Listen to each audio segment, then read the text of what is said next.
LendInvest has just bought out a buy-to-let product at 3.99%. Land Bay have bought out a product at 4.39%. Keystone have bought out a product at 4.79%, and bearing in mind base rates of Bank of England are 5.25% at the moment, so these interest rates are significantly lower. But be careful before you jump into these, because very much like the Pied Piper, the bank could be luring you into being a prisoner. And what I mean by a prisoner is a mortgage prisoner. So let me explain to you how. But before I do that, if you could hit that like button, that would be really helpful. But look, let's get into this. Why are the banks offering a lower rate than actually they're borrowing the money at? And in short, the reason they're doing this is because they're increasing arrangement fees. So if you look at this article, it says lenders have steadily been increasing arrangement fees charged on the buy-to-let mortgages in recent weeks, with brokers suggesting it's in an attempt to maintain profit levels and allow landlords to borrow more. And what we mean by borrow more is because banks do a thing called a stress test. According to this article, it says how a buy-to-let stress test is calculated is the buy-to-let stress test is calculated on your gross rental income, usually assuming to be at least 125% of your mortgage payments on a buy-to-let mortgage.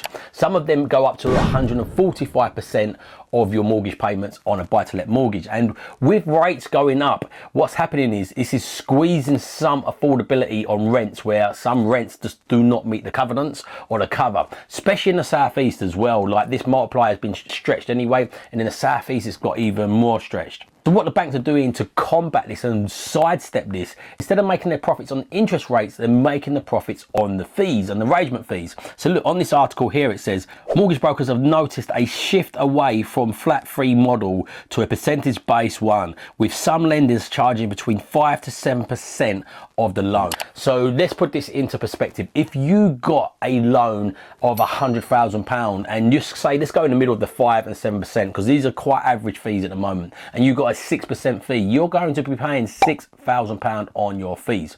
So how does this make you a prisoner, and how does this make you a mortgage prisoner? Because the reality is, if your property does not, let's say on 100K's worth of borrowing, if your property, you get a 75% loan to value. If your property is not worth 6K more at the end of that fixed term, say in 2 years time, and a lot of lenders are lending 1 year fixed terms as well at the moment, which haven't been in the market for a hell of a long time.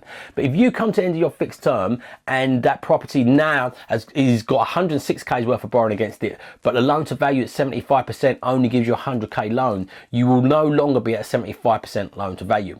So, and again, say if you've done it on an 80% loan to value and there's no longer then products out there, or the banks feel uncomfortable at 75%, or you haven't got the shortfall, you might not be able to get an 80% loan to value if you've got a 75% loan to value if you've got the 6K over. So it means you have to either pay the extra 6K yourself towards that mortgage, or you're going to be on a variable rate, and that's when you become a mortgage prisoner. And this is even more likely in this sort of market. So at the moment, we're in a bit of a downturn of a market, again, especially in areas where these stress tests are harder to pass, say in the south. In the northeast, the north, where I invest remotely, I live in the south but I invest remotely, this is not being affected nowhere near as much. But the properties on the average house price upwards are really getting hit hard with this stress test. But these are also the properties that are more vulnerable to dip. These are the ones that have been dipping the most. But look, these are the forecasts. So the reality is, if you get 2 year fix and that's not higher in 2 years time, then you're in massive trouble. So let's have a look at this forecast here. It is forecast on here. Look, you see where the dip is, and it says it's not to 2025 does that start coming up. Bang on 2 years. They're predicting it's going to dip for 2 years, for the next 2 years, and then potentially start growing. So if you're still in that dip, we don't know for certain, but if you're still in that dip and it's lower, if the price is actually lower, let alone if it's not just the price, like the lending you've got against it. So let's say you've got 100K's worth of lending against it at 75% loan to value on a 150K property. Is that the maths that's right? Put in the comments below if I've got that maths right. But let's say the property's worth 150K, you've got 100K's worth of lending against it. If that price dips 10%, then your loan to value naturally goes down, as well as the 6K on top of it. So you could be heading on double trouble, basically. My portfolio at the moment is leveraged at about 53% loan to value across all of it. There is some that's 75%, there's some at 40%, but I've got coverage across it all. This is what I call my all-weather portfolio. You can watch a video here about the all-weather portfolio if you're interested in knowing more about that.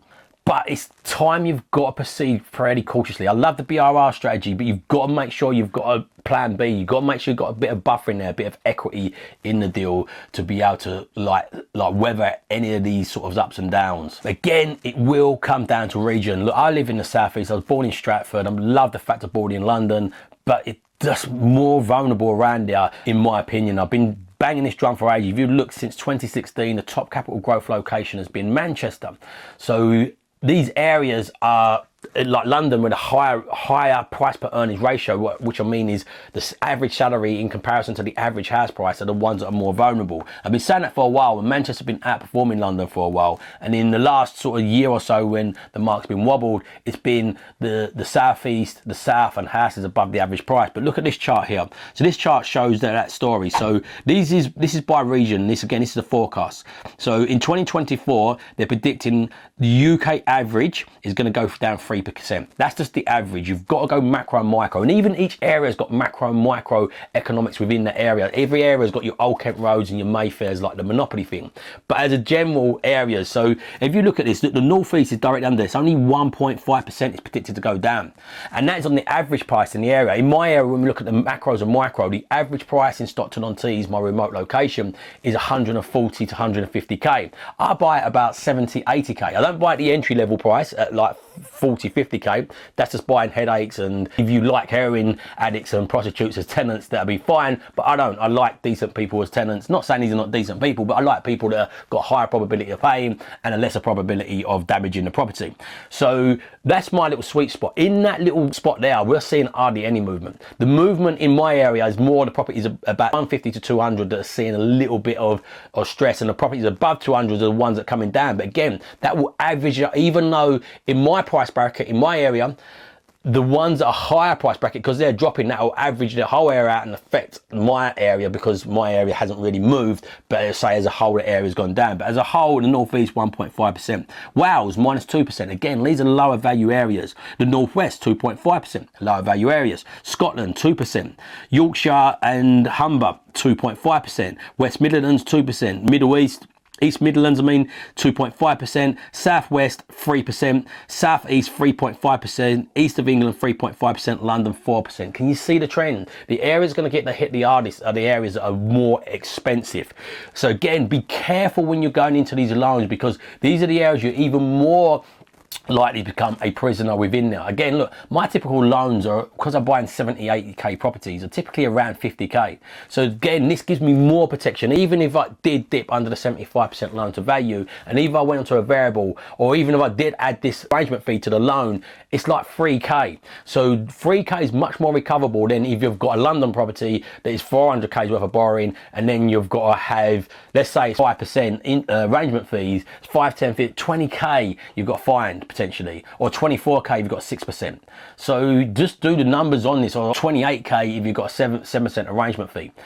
And then bear in mind, if that dips 4% as well, and you've got that arrangement fee on top of there, and it goes into a variable rate, you'll be into a negative payments each month, and on bigger mortgage, negative payments are massive. Again, going back to my weather portfolio, if I go into a negative payment on a northeast property, it might be negative by 30, 40, 50 pound. Where I've got lots of other properties that can lift that up, it's not a major deal. I could have 4, 5, 6 of these properties go like that. If I have 4, 5, 6 properties go negative at £500 a month, that starts really squeezing you, and this will happen before in the last recession.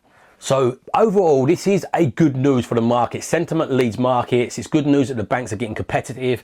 You just do your numbers. Look at how much discount you got on the properties. So look, we've just done this deal, and we've done it in our partnership program. We've sold it for one of our partners. Like, he sourced it, we sold it to our list. And look at the margins in that deal. They're massive. So even the market goes up and down or wobbles, there's lots of margins out there. So the good news at the moment is it's become much more of a buyer's market, and we're getting heavily discounted deals like this.